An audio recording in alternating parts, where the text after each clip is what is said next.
Hi, Olympia. Today we're here to talk about the July 9th Olympia City Council meeting. The meeting was a little long. I may actually be wearing the same clothes because I'm not sure I actually went home. But it's been a minute since we've had since we've seen you, so here we are. This is Council in 10.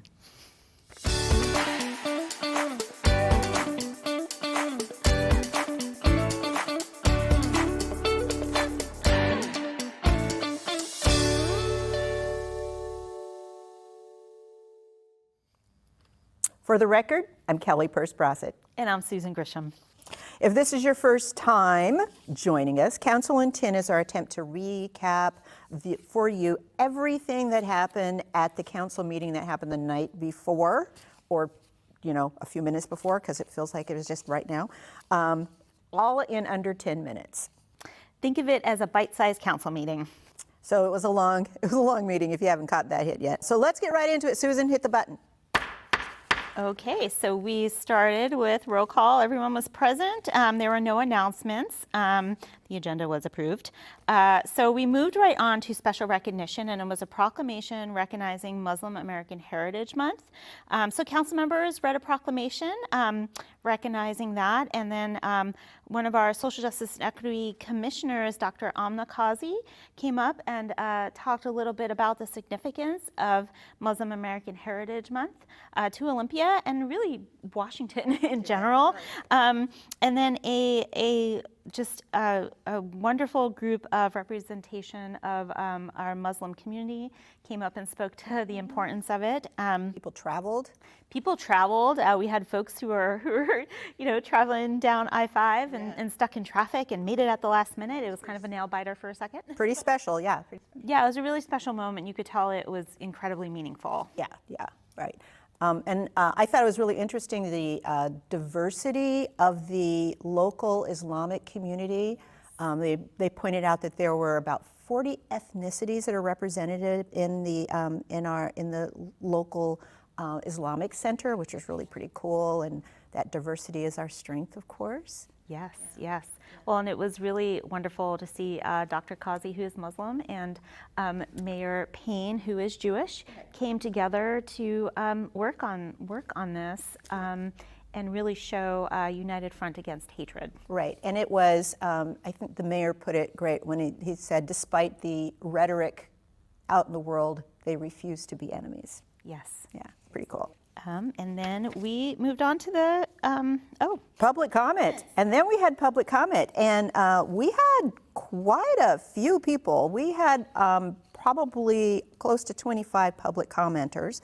A lot of people were here showed up to talk both remotely and in person about decriminalization of nature-based medication. That's a nice way of saying psilocybin, which is mushrooms. I prefer my mushrooms sauteed with butter, but this is a really important effort by folks, and so they wanted council to know their support of this effort. And also we had folks from the West Side who came to council to talk about RVs in their neighborhood and what could be done to help with that particular issue. And Darian Lightfoot, the city's housing and homelessness director, responded to the questions and worked to clarify the city's policy about people and how we manage people living in RVs. There was a question around whether or not the city would consider doing a safe parking location, and the council talked about sort of our history with struggling with this concept and the difficulty of it. So it was a long conversation, a lot of people, a lot of passion, a lot of heartbreak too for a lot of people. So it was a difficult conversation. And in the end, by the time public comment was over, we were at the 2-hour mark in the meeting, and council decided to take a little break, a little 5-minute break at that point. So we all needed it. Much needed, yes. So then we moved on to other business, and the first item was approval of the community oversight of law enforcement recommendations. So this was a culmination of a process that emerged out of our Reimagining Public Safety process that engaged our community members, law enforcement, to really look at how we can have a community kind of eyes on what our law enforcement does. So Interim Assistant City Manager Stacey Ray, along with our newest Social Justice and Equity Commission chairs, Mark Hodgson and Robin Rosen Evans, presented their reflections and the recommendations, and it was a really celebratory moment. And there was some really wonderful words said about our police department. I believe the word unicorn was used. So we might have a new OPD mascot or something. I don't know. There's some talk about that. And it was just really a celebratory moment and a culmination of so much work by so many community members and staff and OPD. It was really wonderful. Right, and I think that the thing that made this so cool and so Olympia is that usually this kind of work is born out of tragedy, but with us it wasn't. It was born out of values, about values around transparency and values around accountability and values that our police department and our community embrace, and they did that together. So it was pretty cool. Yeah. All right. And then we moved on to an ordinance about the most musical of all our ordinance, harmonizing the Olympia Municipal Code with the missing middle housing ordinance.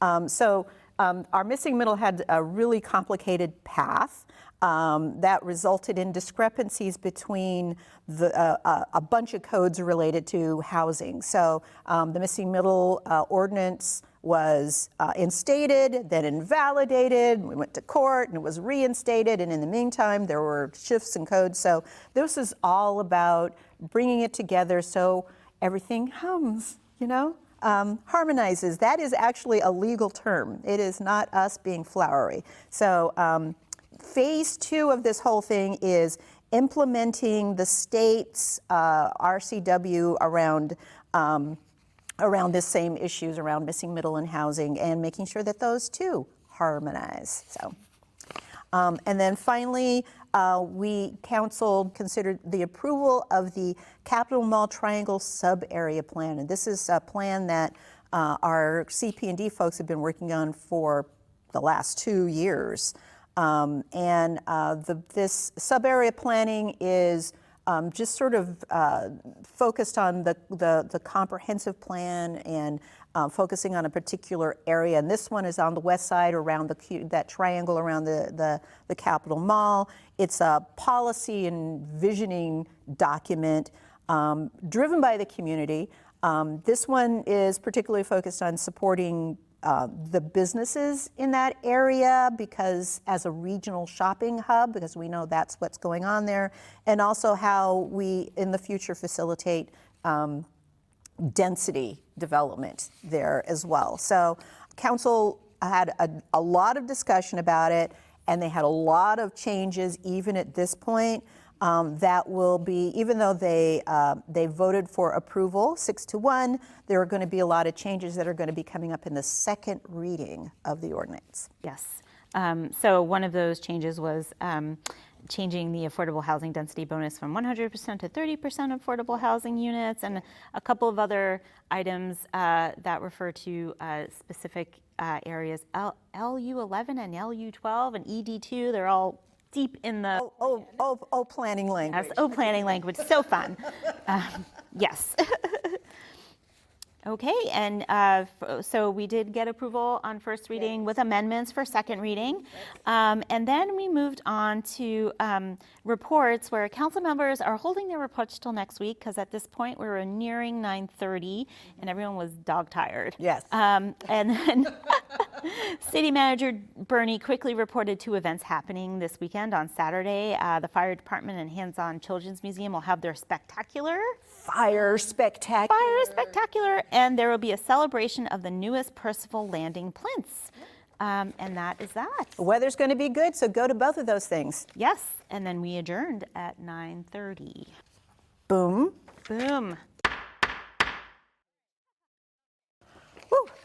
Thank you. We got to another one. Thank you for joining us.